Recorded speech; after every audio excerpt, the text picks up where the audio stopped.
So ayan no, meron tayo ditong hubs na 32 holes. And then rims na 32 holes na ayan, 29er.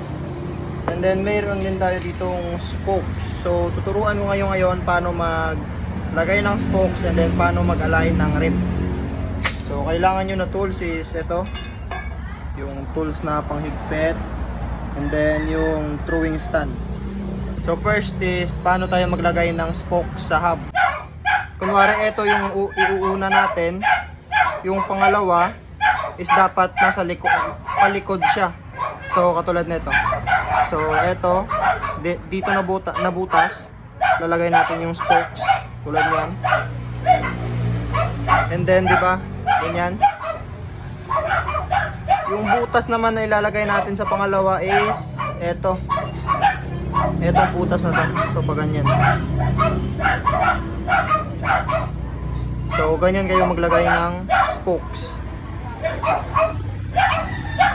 So pag ganyan. Bali ito yung una and then yung pangalawa. So bali nasa likuran yung pangalawa. Hindi mo siya dapat yung pangalawa hindi dapat nasa dito na butas. So ilalagay mo siya palagi sa likod ng unang butas. So ganyan. Okay?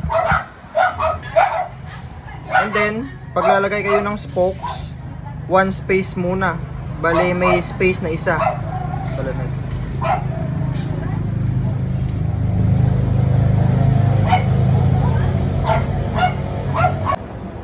So katulad nito, kita nyo, may spokes, wala, may spokes, wala, may spokes, wala. Bale, baliktad mamaya yung ilalagay natin na spokes. Yung eto, yung ulo ng spokes is nandito, mamaya is sa likod naman yung ulo niya. So palabas yung spokes. So ganyan siya. Pag ganyan kita nyo. Ito yung unang butas, and then ito yung pangalawa. So kita nyo, mas likod yung pangalawang butas. So i-explain ko mamaya bakit ganyan. So i-align na natin. And then dito ilalagay na natin yung spoke sa rim.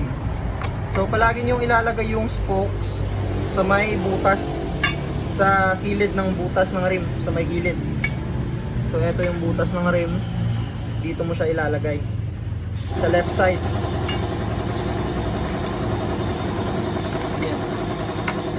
Kuwari ito yung butas ng rim, dito mo siya iuna. Iuna natin itong side na to, yung sinabi ko kanina.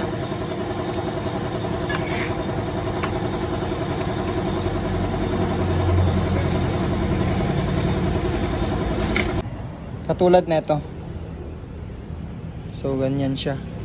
And then ilalagay nyo, magsispace kayo ng tatlong butas ng spokes. Bale 1, 2, 3, and then dito kayo lalagay. So parang ganyan. So if 32 holes, ganyan yung pagkakalagay ng spokes. Tatlong space. Isang side pa lang yan. So ganyan yung pagkakalagay. So dyan tayo nag-start sa butas. Start tayo sa left side, and then 1, 2, 3. So lahat ng spacing is 1, 2, 3. Tapos is sa left side kayo nag-start, ikutin nyo lang yung hub pa left. Tulad nyan. So kita nyo. Yan. Tapos, if ilalagay natin yung spokes, yung sinasabi ko kanina. So eto yung butas, kunwari. Eto yung butas, yung inuna natin kanina. And then yung pangalawa, eto. Kita nyo. Sa likod siya. Bale, mas likod siya kaysa dito. Hindi mo siya dapat ilalagay dito sa harap. Kasi pag magka-level sila, mas mataas yung spokes na to. So bali, aangat siya dun sa ibabaw ng rim. Pero pag ganito, normal lang siya. So ilalagay natin, ito yung ilalagay natin na spokes ngayon. So ito yung una, and then ito yung pangalawa. So katulad nito. Yan. Pag ganyan, kita nyo level lang siya sa rim. So magkasunod lang yan sila. So ito yung una na linagay natin, and then ito yung pangalawa. So ilalagay mo siya sa likod. So unang butas yung linagay natin na una, and then yung sa likod na side ng hub, sa eto na side is sa likod siya. Pag ganyan. So lalagay natin. So ngayon, ayan na. Nalagay na natin yung lahat. Baling ano na ito, inside, then outside yung sa kabila. Tapos lalagay naman tayo ng spokes magkabilaan naman. Inside naman dun sa kabila and then outside naman dito. So katulad na ito.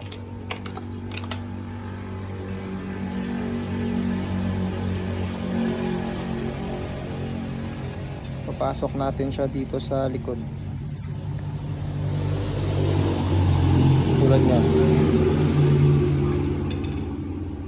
Yan. And then i-cross natin to mamaya yung spokes na to sa spokes dito. So ilalagay ko muna lahat. So ayan, nalagay na natin lahat. Bali di pa to nakalagay sa rim. So yan yung outer na spokes. So sa kabila naman, papasok naman tayo dito. Both ways lang, ganyan din.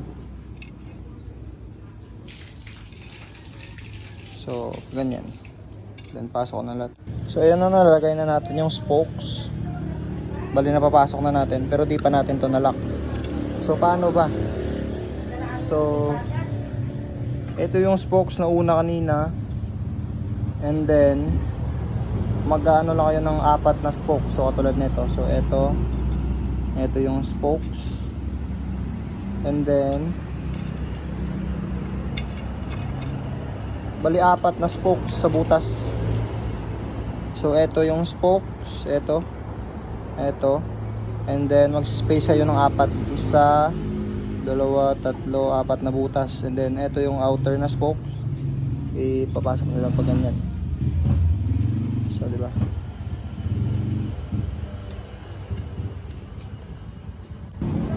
So ito yung spokes kanina, then 4 na butas yung distansya niya sa across na niya na spoke. So ipapasok mo to sa ilalim, tulad po ganyan.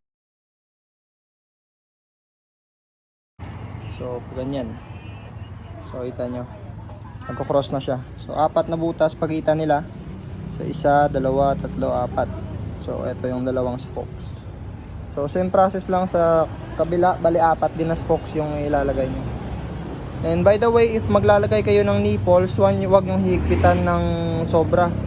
So bale yung nipple, yung paghigpit nyo katulad dapat sa iba. Kunwari ito yung sample. So ito may nipples tayo, no. If ipapasok nito sa rim, magka-count lang kayo ng 3 ikot. So yan, pagpasok nyo ganyan, iikot nyo lang ng 1, 2, 3. So sa lahat yan 3. Para hindi siya mahirap i-align. So para magka-level lang sila. So parang higpitan nyo lang konti, and then goods na. So ayan, papasok muna natin lahat. So ayan na, nalagay na natin yung sa dito na side. So ganito yung tsura niya. Ganyan. Ito yung una na spokes, and then 1, 2, 3, 4, and then yung ka-cross na spokes. And then ipapasok yung cross na spokes sa ilalim. So ganyan. Ito yung sa kabila to na spokes. Mamaya ilalagay nyo yung ka-cross nya dito. So proceed tayo. So sa kabila ganyan na tsura nya. So same lang din, pero di ko pa ito nalagay yung mga nipples, tanggalan. So ganyan, tulad din, parehas lang. So dito magkabila, ito yung spokes nya. Kanina di ba pakaliwa yung sa kabila, ito yung sa left side. So pag ganyan, 4 din. Ito 1, 2, 3, 4. So 4 din yung space nila. So yan lang. Then lagay natin yung nipples, and then higpitan nyo, 3 lipot lang. Okay.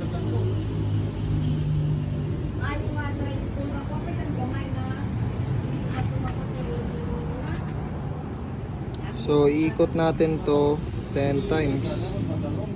Tulad nito.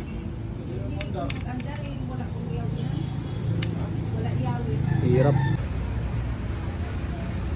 So itong side na to, dito kayo magsa-start. Magsa-start kayo palagi dito para matitrace nyo kung saan kayo matitigil. So, iikutin natin yung lahat ng spokes 10 times.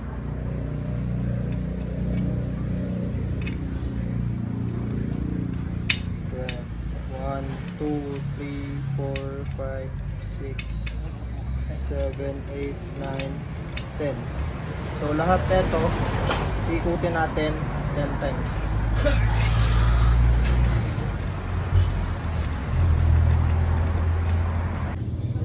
So ayan na, nalagay na natin, and then higpitan na to, pero di pa natin ito na line. So tulad ng kanina, higpitan natin 10 times, and then higpitan nyo lang. Kaya kunwari eto, nag start kayo sa may butas ng ano, dito sa may butas ng interior. So kunwari, di ba 10 times lahat. So if higpitan nyo siya, first is higpitan nyo lang muna. So, for example, 10 times, and then maluwag pa din, dadagdagan yung 5, 5, hanggang sa humigpit na yung spokes. Pero dapat magkabilaan, same lang ng ikot, para hindi ka mahirapan mag-align mamaya. So, di ba minsan, tulad niyan, yung side na to, dapat yung rim is papasok dito. So, i-align muna natin, and then if i-adjust mo na yung rim, is luluwagan nyo lang dito, kunwari dito, luluwagan nyo ng 2 ikot. And then higpitan nyo dito ng 3 ikot hanggang sa umalay na siya sa fork nyo. Kasi ito front to eh. If rear, ganun din. So same lang. And katulad nyan. So katulad nito, no. If babangga dito yung rim, higpitan nyo yung spokes dito sa kabila. Yung right side lang, wag nyo itong idadama yung left side. So ito kasi konti na lang to eh. Hindi ko na video, mahirap. Wala akong taga video. So ganyan lang. If bumabangga dito yung rim, higpitan nyo yung spokes kung saan banda bumabangga siya. Kunwari dito bumabangga yung spokes dito sa right side. Etong spokes na to, ito yung higpitan nyo kung bumabangga siya dito. Kunwari dito bumabangga hanggang sa ilalim, higpitan nyo tong 2, then yung 3. Huwag nyo masyadong higpitan, mga 1 ikot, 2 ikot.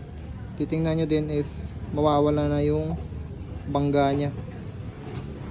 So, ganyan. And then dito naman, sa dito, ganyan, kita nyo, maangkat siya. Then may part na bumabangga. Yun, kita nyo malalim. Adjust mo na natin. Tulad yan ah, ganyan. May part na bumabangga siya. Yan.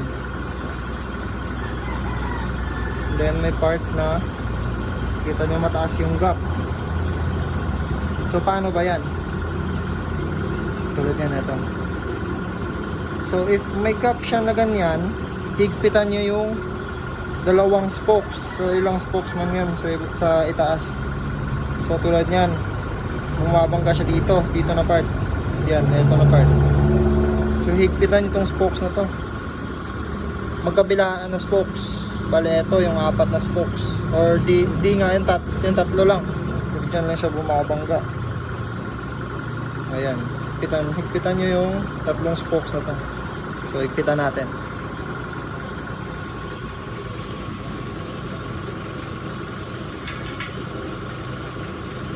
Isang ikot lang.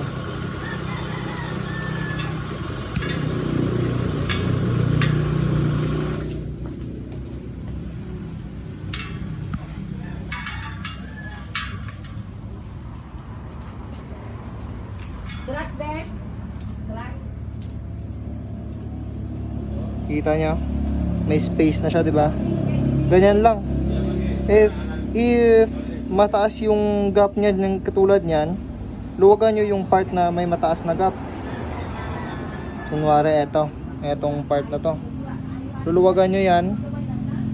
Half na ikot lang. And then yung bumabangga, higpitan nyo. Kasi hihilahin nung bumabangga na part yung mataas na gap. So ganyan lang. If mahigpit yung mataas na gap, hindi mahihila nung bumabangga na part. So ayan, okay na. Ganyan lang mag-align ng rim.